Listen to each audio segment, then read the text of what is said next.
cerrados, lugares donde el frío no les apure tanto, no le apure, ¿verdad?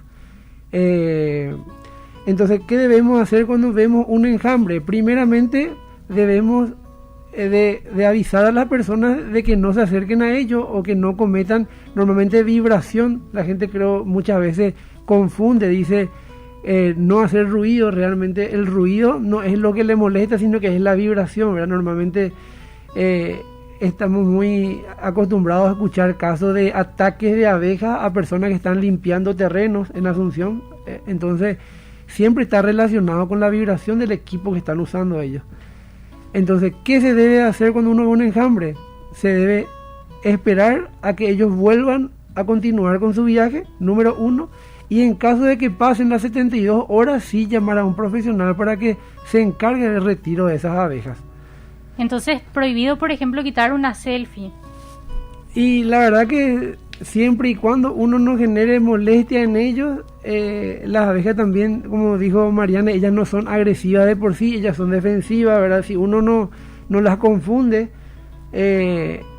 normalmente no atacan, ¿verdad? Normalmente no atacan.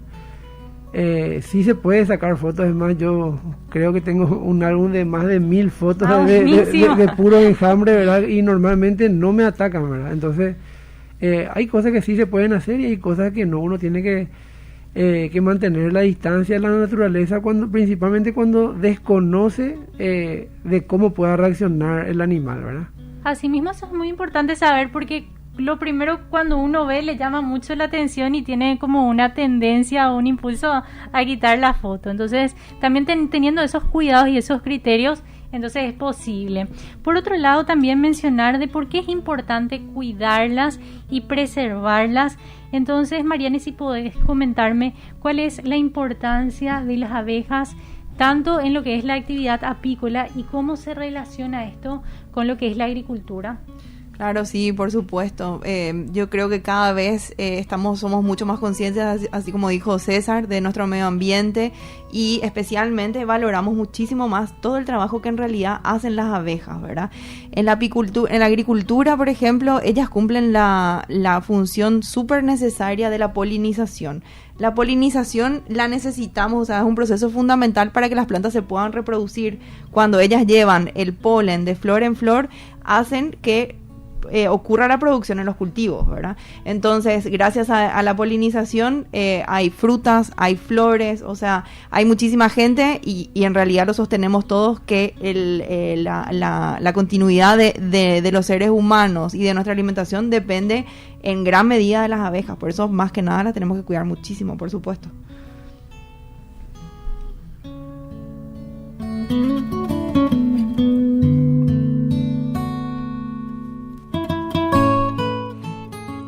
Y llegó el momento de los saludos. Muy interesantes los entrevistados. ¿La miel cremosa es igual a la floral? Me pregunta Carmen Guerrero de Mariano Roque Alonso. Eso en breve nos va a poder ayudar Mariane. Y consumo mucha miel, especialmente en estos tiempos. Me ayuda. Felicitaciones a para mi Duarte, por favor, saludos para mi madrina Miriam Duarte por su cumpleaños. Bueno, un saludo muy especial para Miriam, que está de cumpleaños, y lo vamos a celebrar ¿cómo? Con música y por supuesto. Seguimos en nuestra miel y la pregunta que quedó en el tintero: ¿cuál es la diferencia entre la miel cremosa y la miel multifloral? Nos decía una oyente, y ya que tenemos aquí a una gran conocedora en lo que es el tema, Mariana, y de paso, si nos podés comentar un poquitito los tipos de miel según su origen botánico y de repente por qué existe una pequeña diferenciación en la gama cromática, porque algunas son más claras y otras más oscuras. ¿Cómo es eso? Así es, súper buena la consulta de la señora Carmen, muchísimas gracias por el interés. En realidad hay dos tipos de mieles, la monofloral y la multifloral. La monofloral, así como lo dice el nombre, también proviene de un solo cultivo. Cuando, por ejemplo, tenemos nuestras colmenas en un eucaliptal en un cultivo de cítricos, por ejemplo, en un cultivo de canola. Eso está, aquí hay pocos apicultores que se dedican a hacer mieles monoflorales, entonces eso está, por ejemplo, muy regularizado en Estados Unidos, donde hacen la transhumancia, llevan los cultivos a el cultivo de, no sé, por ejemplo, de eucaliptos en una época, de canola en otra época, justamente porque es un servicio que ellos ofrecen y se paga aparte para que ocurra la polinización de los cultivos, por ejemplo, ¿verdad? Entonces tiene un sabor súper característico. Cuando es miel de cítricos, realmente se siente ese sabor cítrico en la miel y es delicioso. Lo mismo con el eucalipto. Y la multifloral es cuando tenemos varios cultivos. O sea, las abejas tienen un radio de incidencia de 5 kilómetros. Ellas son súper guapas y recorren 5 kilómetros. Entonces, ahí tenemos, por ejemplo, en el Chaco tenemos algarrobo. Tenemos distintas especies que a las abejas le gustan, el carandaú, por ejemplo, también, ¿verdad? Entonces tienen varios sabores, esa miel tiene varios sabores y es multifloral.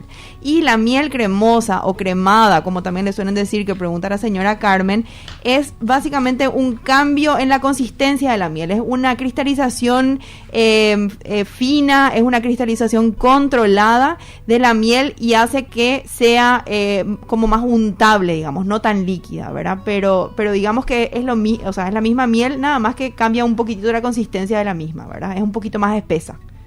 Genial, buenísimo. Entonces la pregunta, y muchísimas gracias a Carmen por participar, porque sin duda esto contribuye y enriquece al programa. Y lo que decía Mariana es muy interesante, son muy trabajadoras las abejas, así que lleva a la siguiente consigna del día. Si sabes esta pregunta te puedes ganar un premio especial, pero antes reiteramos cuáles son los medios de contacto, Javier. Contactate con nosotros al WhatsApp de la radio 0994-674-000 o a la línea baja 021-302-600. Bueno, y aquí va la pregunta. Son muy trabajadoras ellas, pero ¿en qué tiempo duermen las abejas? ¿Entre 6 a 8 horas, más de 15 horas diarias o no duermen? Si sabes esta respuesta, te llevas una riquísima miel de la floreada. Así que anímate a participar.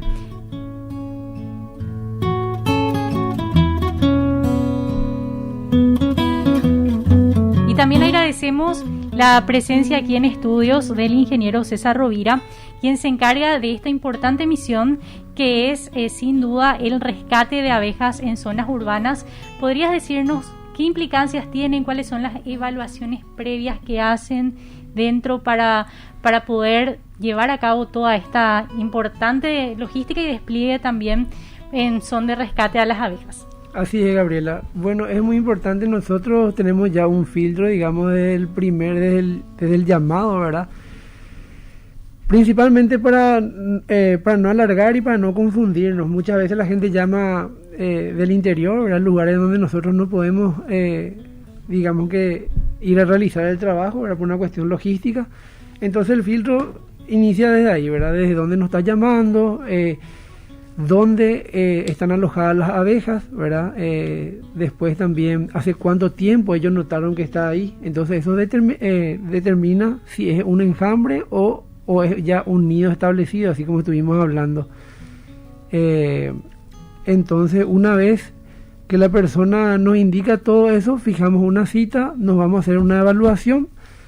En la evaluación nosotros determinamos un procedimiento, ¿verdad? Y un presupuesto. Entonces, depende ahí del cliente si gusta principalmente el procedimiento, porque muchas veces el presupuesto no es un problema, pero el procedimiento es el problema. Hay gente que no quiere que se toque su infraestructura, hay gente que no quiere que se toque el techo, que no quiere que se toque las paredes, porque muchas veces las abejas están situadas en lugares de entre pared y pared, entre techo y cielo raso, ¿verdad? O muchas veces en el interior de troncos huecos, entonces la gente quiere preservar su árbol, entonces siempre entra como que hay que hacer un juicio de valor de qué hago, ¿verdad? Intento sacar las abejas por más del peligro que pueda generar eso en el barrio, o corto el árbol y termina dañándose el árbol también, ¿verdad? Que normalmente ocurre muchísimo en Asunción, ¿verdad? Asimismo, quiero aprovechar para mandar un abrazo gigante para Rocío Gómez, que está escuchando el programa. Muchísimas gracias por acompañarnos. Hoy aprendimos un poquitito de la miel, de los sabores, de las tonalidades también, porque encontramos esa diferencia. Pero ahora es momento de conocer. Continuamos con nuestra miel. Y a partir de ahora las cosas serán distintas. Cuando vamos a comprar la miel, vamos a mirar la etiqueta y vamos a hacerlo una compra con criterio. Para eso, Mariane nos va a ayudar para decir qué tenemos que hacer, en qué tenemos que fijarnos cuando nos vamos al súper, por ejemplo, a comprar nuestra miel. ¿Cómo hacerlo para que sea la mejor miel? Sí, por supuesto. La verdad que una de las cosas que siempre nos tenemos que fijar es, bueno, la etiqueta. Sabemos que tenemos ciertos registros sanitarios en nuestro país que lo otorgan el INAN, SENACSA. Es muy importante que cuenten con esos registros, ¿verdad?